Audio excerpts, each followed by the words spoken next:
Good evening, everyone. I hope you are having a good day. I am about to set out for a run, but first, I wanted to touch base. I'd like to touch base with you with regards to Relationships 101. And the topic today is the power of sharing in relationships. So, subtopic sharing is caring. We've all heard that before. So, today we're going to be talking about it in relationships.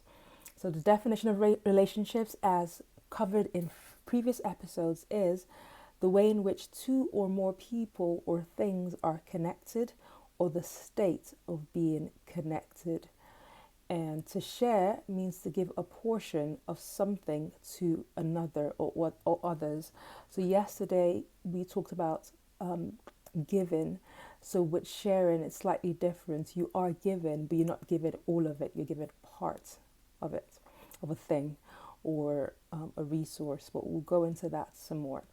So just to start off with a story, before we go to the story, gentle reminder, go ahead and subscribe so you are notified of future episodes. And by all means, feel free to share, like, comments. If there are any topics you'd like me to cover, please leave your suggestions in the comments section. Okay, so starting off with a story.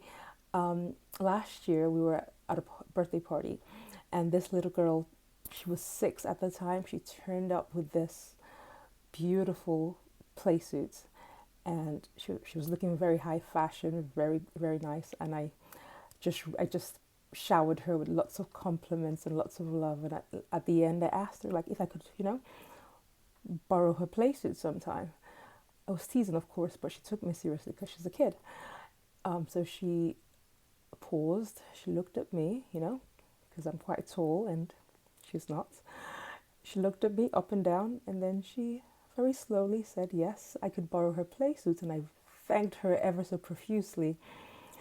And I told her I'd look forward to borrowing the play suits in the future. And she walked away. And then a few minutes later, she came back to me and she said, you know what, Auntie, I will buy you a play suit. And I was like, thank you so much. Like, the thoughts of her, like, offering to purchase me the playsuit, because she looked at me and she's probably thinking, you're not going to be able to fit into my playsuit. But she was too polite to say that to me. So she thought about a different idea to help me meet my need or my desire to wear her playsuit. So she said she would buy me a playsuit, not having any money, of course. Maybe she was planning to use her parents' money. I don't even know if she had any plans. I never actually got the playsuits in the end, but her thoughtfulness of offering to actually purchase me a playsuit, I thought that was really nice. And that was her way of sharing with me. So I thought I'd share that with you. And yeah, and we'll go on to actually talking about sharing as it relates to relationships. So when I think about sharing, I feel like it's a primary function in a relationship, but sometimes people go into relationships not really having the idea of sharing. You will retain, or you should retain, your individuality in your relationship. However, there are certain aspects and certain elements of yourself and your resources that must be shared with your partner to create love within that relationship. So to create a loving, thriving relationship, there must be sharing involved. Sharing involves giving a portion, not necessarily the whole, to show your partner that you love and you care about them. It necessitates dividing a thing, and that act of division creates unity. So it sounds like a contradiction, but it works. So the act of sharing a thing. So let's say, for instance, in the example with the little girl, let's say that was my partner, for instance, and perhaps they had like a shirt or a jacket or something that they used, and that I wanted to borrow or something, and they offered it to me. That act of sharing with me, they've given me this item on loan, creates love within the relationship. It creates unity, because when I've got the jacket on, I'm thinking about him. I'm thinking, oh, I've got his jacket on. I'll return it in the end. But for that moment when I have the jacket, I feel more connected with my partner. So Sharing in a relationship, and that's just an example, sharing in a relationship creates connectivity. So what can you share in your relationship? I'll give you some ideas. So first off, you can share ideas. So when you're in a relationship, you should be able to share ideas, your dreams, your goals, regardless of how lofty or crazy they may sound. A relationship should be like a safe place where you can share that with your partner. You can also share your innermost thoughts if you're a thinker like I am. Sometimes you just need someone to just share those thoughts with and see what they think about it. Share your insights, have a discussion about what you're thinking, whether it's going along the right path, whether things need to be amended in your thought process. So sharing your thoughts is also a good thing to share within relationships instead of keeping everything locked down. Guys are a big culprit of this. They keep a lot of their thoughts locked up, but you should be in a relationship whereby you can open up and share those thoughts with your partner.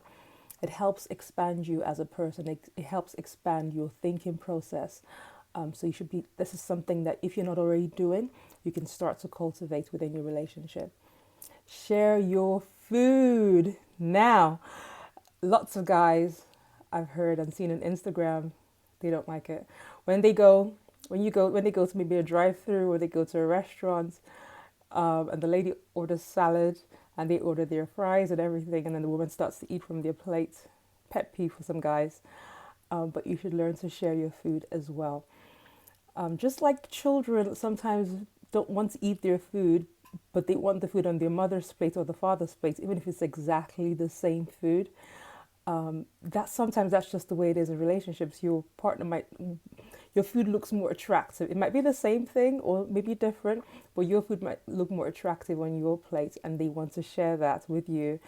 And it could possibly help to make them feel more connected to you. So preempt that, order more fries or order large fries, and just preempt that there's a possibility that your partner might want to share your food. So you don't go hungry, preempt, order a larger portion, and if it's too much, you can always take it out depending on the kind of restaurant it is. Okay, share your resources. So if he earns more than she does, if she earns more than he does, and they share you can see that they have like some sort of financial issue, preempt their need and share your resources so they don't have to ask or struggle. It's just another way of showing that you love them. Share your experiences. So John Maxwell, who's a motivational teacher, leadership coach, he does great things. You should look him up. He says that when he's out traveling or he's out and about, and something interesting happens, what he used to do before was like share that with the people that were around him, but then by the time he got home, he'd be too tired to share with his wife. So he started a new practice, which was to make a note of interesting things that happened to him during the course of the day, and to reserve certain things to share with his wife Margaret when he got home. So you could do that as well. So keep interesting experiences for your partner and share those with them. Benefits of sharing. Why should you share? So sharing creates unity. So like I said before, that act of dividing a thing, not necessarily literally dividing it, but that act of having to share like your jacket, for instance, that creates unity within the relationship. Sharing creates connectivity.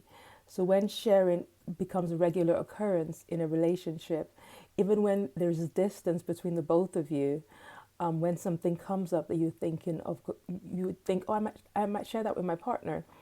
That connects you, though you're not together. It connects you together. It connects your hearts. It connects your minds. And perhaps on their end, they're thinking about something that you shared with them, and that brings a smile to their face. So sharing creates connectivity. So even when there's a distance, that connection remains. Sharing also creates a tight-knit friendship. So over the years, if you've gotten into the practice of sharing your food, if you've gotten into the practice of sharing experiences, you've gotten into the practice of sharing resources, you find you're sharing a life together, and these shared things actually helps to create a close-knit friendship because you're sharing on various different levels. You're sharing your ideas with this person. It creates a tight-knit friendship that you can't necessarily find elsewhere. Sharing also creates freshness. So when you perhaps have an idea and it's bouncing about in your mind, or maybe you've written it down somewhere, and you decide to share that with your partner, they listen to you and perhaps using their own perspectives, because obviously everyone's different, so they'll have different perspectives from yours.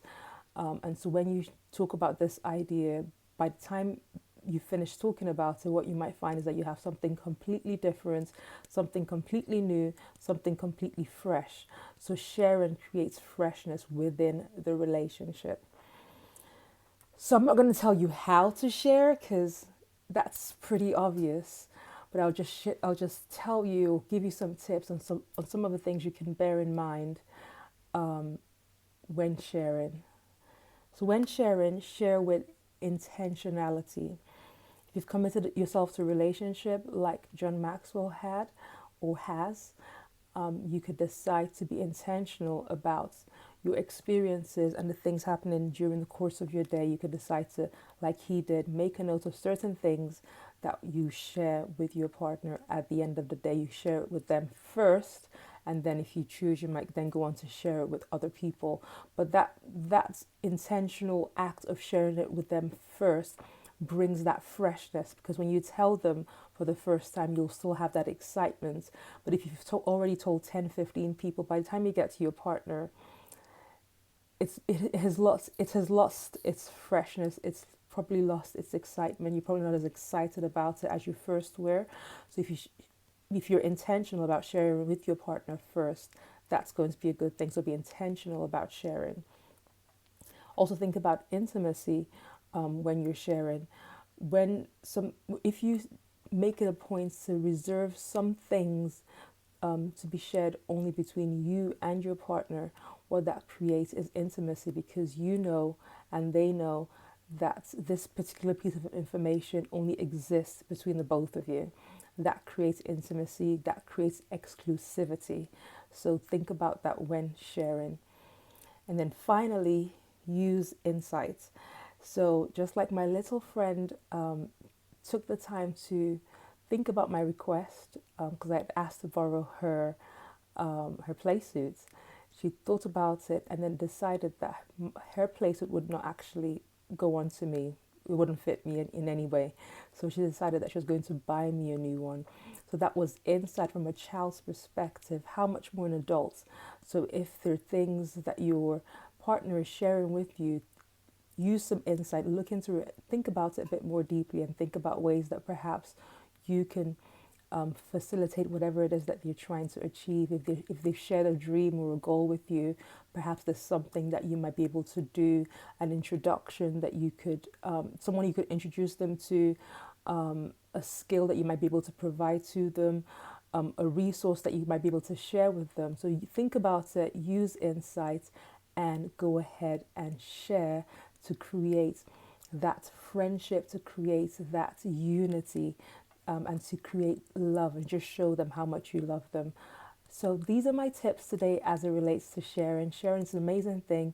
If you're not used to it initially, it might be a bit challenging, but once you get used to it, I don't think there'll be any going back. So go ahead and share with your partner, and go ahead and subscribe to this video so that you do not miss out on future videos.